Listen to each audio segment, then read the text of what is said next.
Vienna, 1884, just as the first snow dusted the tiled roof of Schönbrunn Palace, and the court gathered for the emperor's winter ball.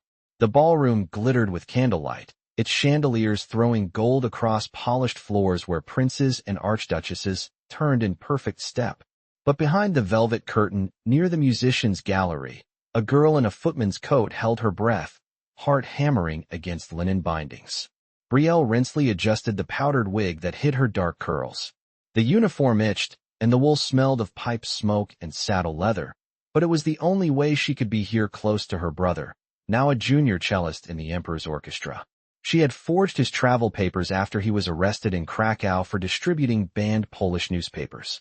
He was safe now, playing second chair, and no one suspected the boy delivering tea to the imperial salons was not a boy at all. Until tonight. "Footman," barked a voice. His Majesty's notes to the conductor. "Hurry." Brielle stepped forward, head bowed, and took the sealed envelope. The gold wax bore the imperial crest, warm from the emperor's own hand. She tucked it into her sash and turned only to freeze as a man stepped directly into her path. He was tall, broad-shouldered, with a fur-lined military cloak thrown over one arm. His gaze dropped to her gloved hands, lingered a second too long on the curve of her jaw beneath the wig. "Your name?" he asked, voice low. "Bruno," she replied quickly, using the name stitched onto the borrowed jacket. His eyes narrowed. "You're trembling, Bruno." Brielle forced a smile. "It's cold, Your Grace." He didn't smile back. "I'm no duke. Just an officer." He stepped aside but watched her as she walked away, and she felt the weight of it long after she vanished through the servants' corridor. 2 hours later, Brielle balanced a silver tray at the edge of the emperor's private salon. The music had ended. The court had dispersed. Only a handful of officers remained behind, drinking cognac beneath the painted ceiling. And him, the officer from earlier. He stood by the window, his cloak now gone, revealing the dark green collar of the Imperial Dragoons. His saber hung at his side. His chestnut hair curled slightly at the back of his neck, damp from snow. Brielle moved to refill the glass nearest him, but her hand shook, sloshing the liquid. He caught her wrist before the glass tipped. "Easy," he said quietly. Their eyes met. There was something behind his something searching. Recognition? Doubt. She pulled her hand back too fast. The tray clattered. The emperor looked up from his chair. "What's wrong with him?" "Apologies, Your Majesty," the officer said smoothly, stepping between Brielle and the throne. "He's new. I'll see him out." Before Brielle could object, he took her elbow and steered her through the side door, down a narrow hall, and into a dim music room. The moment the door shut, he turned. "You're not a boy," he said plainly. Brielle's shoulders tensed. "I don't know what you mean." He reached up and tugged the white wig off her head. Her curls fell loose around her face. His jaw tightened. "God help me, I was right." She backed away. "If you report me." "I won't." He held up both hands. "I won't. But you need to tell me why you're here, and why you're risking your life wearing that uniform inside the Emperor's private wing." She hesitated. Then, slowly she told him. About her brother. The arrest. The forged papers. The only way she could get close enough to pass him the forged documents was from inside the palace. "I was meant to slip out after the new year," she finished. "But I think someone saw me tonight, before I had the wig on. I felt it." He crossed his arms. "Someone. A man in the corridor. Tall. Red uniform. Hungarian guard." His face darkened. "That would be Captain Varga. If he recognizes you, he'll report you. And then you'll hang." "I know." He looked at her a long moment, then extended his hand. "Darian Fawley. Cavalry Captain, 2nd Dragoons." She stared at his hand. "Brielle Rensley," she said, finally taking it. Their fingers touched. Just a moment. But it was enough. He exhaled. "You can't stay in the palace. Not dressed like that. I'll get you out through the stables before dawn. And my brother? I'll get him reassigned to the Salzburg court. Quiet post. Far from the capital." She blinked. "Why would you help me?" He didn't answer right away. Then he said, "Because I saw your hands shaking, and I knew it wasn't from fear. It was from how long you've had to be brave." The silence between them stretched. Then footsteps echoed down the corridor. Darian's face sharpened. "Go. Hide behind the harp." He moved to the door just as it opened. Captain Vargas stepped in. "Fawley," he said, eyes darting past him. "I saw one of the footmen behaving strangely. Came in here." "No one's here," Darian said, blocking the doorway. Just me. Practicing piano. Varga raised an eyebrow. Since when do cavalry officers practice piano? Darian stepped aside, revealing the untouched keys. Since my mother insisted I learn to impress duchesses. Varga laughed, but his eyes scanned the room. If you see the boy again, report him. Something's off. Of course. When the door finally shut, Darian turned back. Brielle stepped from behind the harp, breathless. You need to leave tonight, he said. I'll ride with you as far as the river. What about the palace gates? I'll forge a courier pass. They'll assume you're delivering a message to Baden. She nodded slowly, mind racing. And after that? He hesitated. After that, he said, you can go wherever you want. But if you want to stay alive, stay near me. It was irrational, dangerous, but she believed him. That night, beneath the moonlit shadow of the stables, Brielle mounted a gray mare, Darian riding beside her. No words were spoken, just the soft crunch of hooves in snow. But when he passed her a folded scarf his, wool-lined and warm, and their fingers brushed again, she looked up. You knew, she whispered. From the moment you saw me. He nodded. I knew, and I couldn't stop looking. They rode on, silent and close, into the dark. The wind carried the scent of pine and iron as they rode west through the outskirts of Hyatsing, the horse's breath steaming in the dark. Darian guided them off the main path once the lamps of the last estate vanished behind trees, leading her through narrow tracks known only to patrolmen and poachers. Brielle kept her head low beneath the scarf he'd given her, eyes stinging from the cold. He rode ahead until they reached the edge of a frozen brook, then dismounted and helped her down. The mare shivered beneath her as she slid off the saddle, her boots crunching in the frost-hardened grass. We'll wait here, Darian said, tying the reins to a bare birch. The courier station at Leasing changes guards at the third watch. If we try to pass then, no one will ask questions. She nodded, brushing snow from her sleeves. Her hands were raw under the gloves, fingers stiff from holding the reins too tightly. Darian noticed. He pulled a flask from his coat, unscrewed the cap, and handed it to her. Brandy. Sipped slowly. She drank, coughing once as it burned its way down. Her voice rasped when she handed it back. You've done this before. I've helped others disappear, he said, recapping the flask. Not like this, though. She turned toward him. Why me? His jaw tensed. For a moment he said nothing. Then he looked down, tugging off one glove and flexing his hand. My father was court minister under Franz Joseph's uncle. He kept portraits of his enemies behind his desk faces he said I should memorize. One of them was your grandfather. I never knew why until years later. He was Polish nobility, wasn't he? She stepped back, the air between them taut. He spoke out after the Galician massacres, she said finally. They seized our land, revoked our titles. My mother burned the last of our coats of arms the night they took him. I remember the name, Darian said. Rensley. My tutor said he died for ideals no one in Vienna cared to understand. The cold settled heavier in her chest. You're not like them, she said. You don't talk like the others. I was never supposed to be an officer. I wanted to become a cartographer. My uncle forced the commission after my older brother died at Konigratz. She sank onto a low rock, snow brushing her skirts. You don't belong in a uniform. I wonder that every morning I put it on. He sat beside her, close enough that the edge of his coat touched hers. For a time, they listened only to the wind threading through the brush. Then she asked, what happens when we reach the station? I'll tell them you're a courier's assistant. They'll stamp the pass and put you on the southbound train. And you? I'll ride back by dawn. Say I was sent to escort a dispatch to the border. She turned toward him. You'll be questioned. I've lied before. I can lie again. You shouldn't have to. He met her eyes. Neither should you. The silence between them folded into something softer. She could see the stubble on his chin, the shadow beneath his eyes. He looked tired in a way that had nothing to do with sleep. You said you've helped others, she said. Who? My cousin. Half Romani. The family kept her hidden until she was 12. After that, they sent her to a convent. She ran, and I got her as far as Trieste. Where is she now? Married to a glassblower. Near Dubrovnik. She smiled faintly. And you never went back? I wrote her once. Used my mother's name so she'd know it was safe. Brielle pulled her knees up, wrapping her arms around them. Clouds drifted over the moon, dimming the light. What if I don't want to keep running? She murmured. He turned, slowly. Then stay. She looked up. Not in Vienna, he said. But close enough. There are safe houses near the border. Places where names don't matter. I have no papers. I'll get them. She watched him, the layers of his face no longer guarded. She could see the man beneath the insignia, the one who read maps and remembered the names of dissidents from portraits on a paneled wall. I don't want to lose my brother, she said. You won't.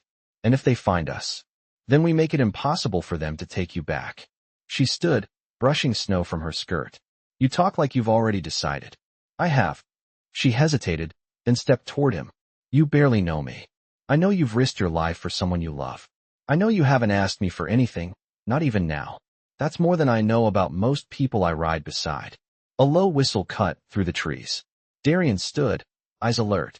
That's the change signal, he said. We go now. They mounted quickly. The wind had turned sharper, carrying the scent of coal from the station ahead. As they rode, Brielle reached for the scarf around her neck and loosened it slightly, letting the cold bite her skin. But she didn't tighten it again. At the edge of the tree line, he turned to her.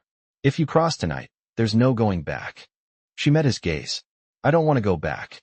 The lights of the station flickered beyond the trees. A new future waited, not promised or easy but real. She followed him into it. The train to Graz hissed as it pulled from the station, its iron wheels grinding against frost-laced tracks. Brielle sat hunched beneath a brown traveling cloak, her hands tucked beneath her thighs to keep them warm. The forged courier's pass sat folded inside the lining of her boot. Darian's coat still carried the scent of tobacco and saddle oil, though he had not spoken since they boarded. He watched the window, one gloved finger tapping the sill with the rhythm of the rails. The carriage was near empty. Only a merchant with a wool sample case and an elderly woman with a rosary dozed near the front. The oil lamp above them flickered with each turn in the track, casting long shadows across Darian's face. I have a friend outside Feldbach, he said quietly, not turning. He keeps a vineyard. He owes me a favor. Why? Brielle kept her voice low. I delivered his son's commission papers by hand. He made lieutenant just before Sarajevo. Didn't come back. The train shuddered. Outside, fields rolled past in waves of white under a bruised sky. Brielle let her gaze drift to the blurred horizon. The steady motion dulled the knot in her stomach, but not the ache behind her ribs. I didn't expect to still be with you, she said. I didn't expect you to want to be. His voice was steady, but there was something quieter beneath it. Not hesitation, something more like gravity. She turned toward him, studying the line of his jaw, the way his collar had begun to fray just beneath the fastening. You could have left me at the station. I could have, he said. But I didn't. The train slowed near a junction. A whistle sounded. Darian stood and motioned for her to follow. They'll check the cars at Maribor, he said. We get off here and take the rest on horseback. She followed him between carriages to the rear platform, where the wind cut sharper than before. Darian jumped down first, his boots crunching in the snow. He reached up and caught her waist as she swung after him. Her feet hit the ground, but his hands didn't drop immediately. I won't ask what you want next, he said. But tell me if you want me to stop walking with you. She looked at his face creased from years under sun and command, but open now in a way that disarmed her. I don't, she said. He nodded once, then stepped back, lifting the collar of his coat against the wind.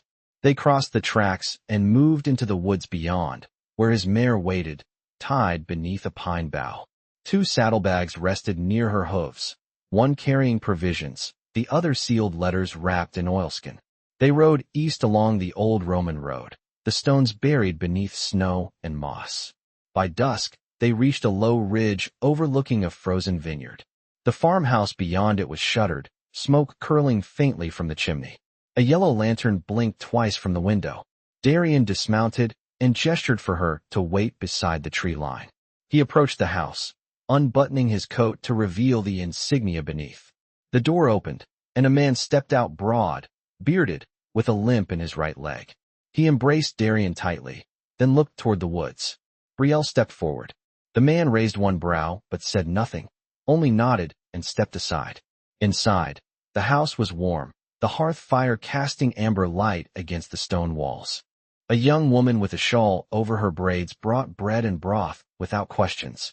Brielle sat near the fire, letting the heat thaw her hands while Darian spoke quietly with the man in the next room. Later, As the logs burned low and the others slept upstairs, Brielle stood at the window, watching the vineyard stretch in rows down the hill. The snow lay undisturbed, but the wind had drawn soft ridges across its surface. Darian stepped beside her, holding a cup of boiled wine. "We'll stay 2 nights," he said, "then move south." She took the cup, letting the warmth settle into her palms. "You've been planning this longer than you let on. I started the moment you told me your name." She looked at him, startled. "But you asked it after." "I already knew." He leaned against the frame, gaze fixed on the dark vines below. "The Emperor keeps a private archive records of all former noble families, especially those with connections to dissident activity. My father used to make me study them. You think he'll know I'm gone?" Darian turned toward her. "He already knows." She gripped the cup tighter. "Then we're not safe. He sent me to find you." The fire popped behind them. "What do you mean?" "There was a message waiting when I returned to the garrison, sealed in the imperial cipher. It said only this: bring her to me. If she is who I believe, she deserves her freedom." Her chest tightened. "You never said anything." "I didn't know if I could trust it. Or if I should." She stepped back, the warmth of the room suddenly too much. "Why would he want me?" Darian crossed to her, his voice low. "Because your grandfather once saved his life. During the Hungarian campaign. It was buried in the records, but the Emperor never forgot." She stared at him, the truth settling like snow in her lungs. "I've been hiding for so long," she whispered. "I don't know how to stop." "You don't have to stop. You just have to choose." He reached into his coat and pulled out the sealed envelope. The wax bore the imperial crest. "I haven't opened it," he said. "But I will, if you want me to." She looked at the letter, then at him. "No," she said. "Not yet." He nodded, folding the letter and tucking it back inside. They stood in silence, the fire behind them, the vineyard sleeping beneath the snow. Whatever came next would be chosen. Together. The snow had melted into the earth by the time they reached the southern borderlands, where the hills began to soften and the stone walls of the old customs post stood hollow and unguarded. Brielle rode beside Darian through a path lined with cypress and dormant fig trees. Her cloak thinned from travel, but her steps no longer uncertain. The farmhouse behind them had grown quiet again, its hearth fire left banked for another guest who might come through the whispering grape rose in need of shelter. They reached a rise just past dusk, where the road forked, one path sloping down toward the river, the other winding through pastures toward a distant town Brielle didn't recognize. Darian dismounted without a word and walked to a weathered stone marker half swallowed by moss. Brielle followed, brushing her hair back from her forehead as the wind caught it. "This is it," he said. "The old demarcation line between Styria and the March of Carniola." She looked around. The only sounds were the evening insects and the distant rush of water. "There's no one here." "There will be," he said, and reached into his coat, drawing out the envelope he had carried since Vienna. She hadn't asked about it again. Not during the ride through the valley, not during the night they spent in the hayloft above a shuttered mill, nor in the silence of the last day's climb. But now, as he held it out to her, she took it. The seal cracked cleanly. Inside was a single sheet of parchment, written in the Emperor's own hand. Brielle read it once. Then again. Her fingers tightened. "He's summoning me," she said. Darian watched her carefully. "He's offering you safe passage, and full restoration of your family name, and a place at court, a role of historical archivist, under his personal authority." She lowered the letter. "Why?" "Because he wants to be the one who changes the ending." She turned toward the hills. The air smelled of mud and new leaves. "That's not how it works. Monarchs don't rewrite history to atone." "No," Darian said. "But some try to redirect it."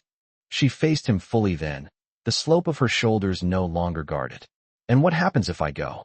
"You'll live under his protection. No more hiding. And if I stay, we disappear into the borderlands. There are places beyond the Julian Alps where no one asks who you were." She held the letter loosely in one hand. "And you?" "I go where you do." Brielle stepped closer. "You were born into this world. I wasn't. That world doesn't hold me anymore." The light faded. A bird called once from the trees above, then fell silent. She looked down at the letter again, then folded it, tucking it into the inside of her bodice. "I'll go," she said. "But not alone." Darian's expression didn't change, but something eased at the corners of his eyes. "There's a train from Selj tomorrow," he said. "I know someone who can get us aboard without inspection." I don't want to wear a disguise again. You won't. They slept that night in the ruins of an old toll house, the stones still warm from the day's sun. Darian laid his coat beneath her head and banked the fire with dry brush. Neither of them spoke much. There was no need. By morning, the sky had cleared. They rode in silence until the town's spires appeared over the ridge.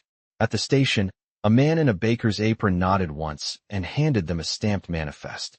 Darian passed him a small pouch, and the man vanished without a word. Brielle stood on the platform, watching the smoke rise from the engine as the train hissed into readiness. She turned toward Darian. Once we're there, let me speak first, he said. She waited. I know the court. I've seen what it does to those who enter it without shields. You'll be watched, tested. I've survived worse. You shouldn't have to survive anymore. She touched his hand. Then stay close. They boarded as the last bell rang. The journey north passed through valleys greening with early spring. Children waved from hay carts. Monasteries clung to cliff sides above narrow rivers. Brielle watched it all with a quiet stillness, her hands resting in her lap. When they reached the capital, it was nearly dusk. The city shimmered beneath a veil of chimney smoke and cathedral bells. The carriage that waited for them bore no crest, only a sealed letter addressed to Captain Darian Fawley and Miss Brielle Rensley. Inside the palace grounds, the guards opened the gates without questions.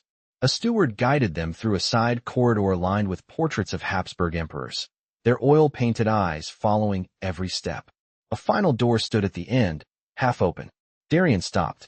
Are you ready? Brielle looked at him not with fear, not with doubt, but with the quiet certainty of someone who had made her choice. Yes. They stepped through together. And in the chamber beyond, the emperor waited not as a monarch looking down, but as a man who had once been saved by the blood of a family he had tried to erase. Everything that had been hidden now stood in the open, and nothing would ever force them back into the shadows again.